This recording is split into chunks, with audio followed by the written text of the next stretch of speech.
Today, we're diving into a powerful story about a boy's journey from poverty to power. It's this modern-day fable, really, and it gets you thinking about a big question. What is the true price of a dream? And as we'll see, it all comes down to a mother's incredible sacrifice. Okay, so this one line right here, this is pretty much the heart of the whole story. It translates to poverty is not a barrier, just a test. And that's a powerful idea, isn't it? The idea that hardship isn't some wall you can't get over, but a trial you have to overcome. And for the young boy in our story, well, this test, it's going to shape everything.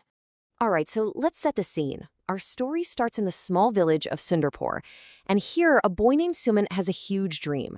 But his reality is defined by his mother Kanta's daily struggle. See, she's a widow and she works as a maid in her own sister-in-law's house, which is, a daily painful reminder of just where they stand in the world. Right off the bat, the story sets up this huge contrast. On one hand, you've got Suman. He is just laser-focused on his upcoming 10th grade exams, studying night and day. But then you've got his cousin, Rakesh, who's living this life of privilege in the very same house, and he's just wasting his time, totally dismissing his own future. Two boys, two very, very different paths. So Suman's ambition, it hits a very modern kind of wall. To really get ahead, he needs a mobile phone so he can get online tutoring. But for his mother, Kanta, something as simple as a phone is an impossible expense. And right here, this is the first huge test of their resolve. So that brings us to, well, the price of a future. Kanta is desperate to help her son, so she's got to swallow her pride. She's forced to ask for help from the one person she knows is going to make her pay for it, her cruel and wealthy sister-in-law, Nandini. And the response Kanta gets? It's just heartless. When she asks for a small advance on her salary, Nandini doesn't just say no. She actually mocks their ambition. She tells Kanta to forget about education and just put Suman to work as a servant right there in her house. So you can imagine, Kanta is just crushed. She's ready to give up. She actually goes to Suman's school to pull him out, but the principal stops her, and he reveals something Kanta had no idea about. Her son is a genius. He scored a perfect 100 in math. He's the top student in the entire school. And the principal begs her, please don't let this incredible potential go to waste. And you know what? This one conversation, it changes everything. It just reignites all her hope. With this new determination, Kanta goes home and opens this old, worn box. And inside, just two simple gold bangles, her only connection to her past, and the only valuable thing she has left in the world. Kanta takes those bangles, walks right to the market, and sells her entire fortune. I mean, think about that. Without a second thought, she trades her only valuables for a mobile phone. She's investing every single thing she has into her son's future. It's just this incredible act of faith. Okay, so that huge sacrifice, it catapults them right into the next chapter, the test of a lifetime. Suman now has the tools he needs, and he is just excelling. But in a story like this, you just know that success is never that simple. Just when they're celebrating a massive win, their whole world comes crashing down. Picture this. Suman has just aced another huge exam. He's running home, results in hand, totally ready to celebrate with his mom. But when he gets there, he finds her collapsed on the floor, unresponsive. The joy from his triumph, it just instantly turns to pure terror. They get to the hospital, and the news is just devastating. Kanta is critically ill, and the treatment requires a deposit of 1 lakh rupees. Immediately. For a kid with absolutely nothing, where is that even supposed to come from? Yeah, 1 lakh rupees. To Suman, that might as well be 1 billion. It's an impossible, astronomical amount. He goes to his aunt and uncle, literally begs them for help, and they just turn him away, leaving him completely, utterly alone. So it's right here, at his absolute lowest point, rock bottom, that Suman's journey takes this other totally unexpected turn.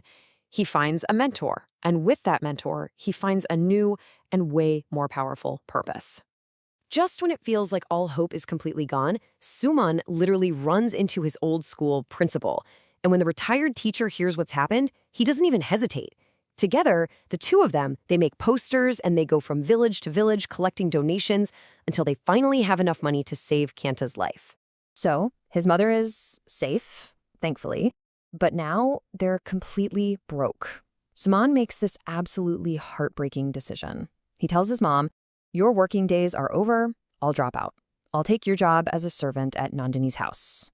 He truly believes his dream is over. But then one day, as he's walking home from this demeaning job, Suman sees something that just stops him dead in his tracks. He sees a car with IAS written on it. An Indian Administrative Service officer is on the street holding these engineers accountable for bad road construction, commanding respect, and actually serving the public.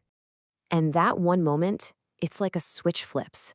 A whole new dream just ignites inside him.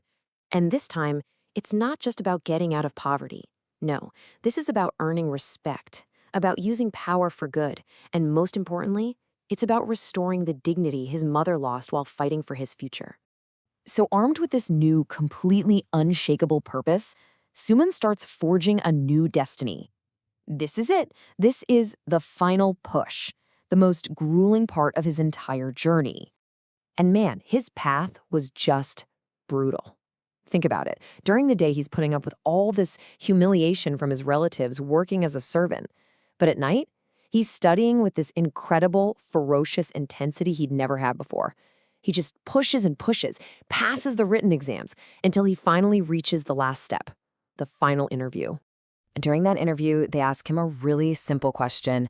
Who is the inspiration behind all this incredible hard work? And Suman's answer? It's immediate. It's clear. My mother. She is my everything. He lays his entire journey, all of it, right at her feet. And of course, he passes. Suman passes that interview. The boy who was told he'd never amount to anything becomes an IAS officer. But let's step back. What's the real lesson here? What's the story's true meaning? When you look at his whole journey, it really tells us something powerful. Our true potential isn't found when things are easy. It's forged in the fire of adversity. It shows us that big dreams demand big sacrifice, and that having a purpose bigger than yourself is the ultimate fuel for overcoming any obstacle. And maybe most importantly, his story reminds us that real success isn't just about your own rise. It's about lifting up the very people who made it possible for you to even climb in the first place. The story calls poverty a test, and I think that's such a powerful way to look at it. Right? Reframing obstacles as chances to grow. So it really leaves you with a question, a personal one. In your own life, what's the test you're willing to face and to pass to achieve your dream?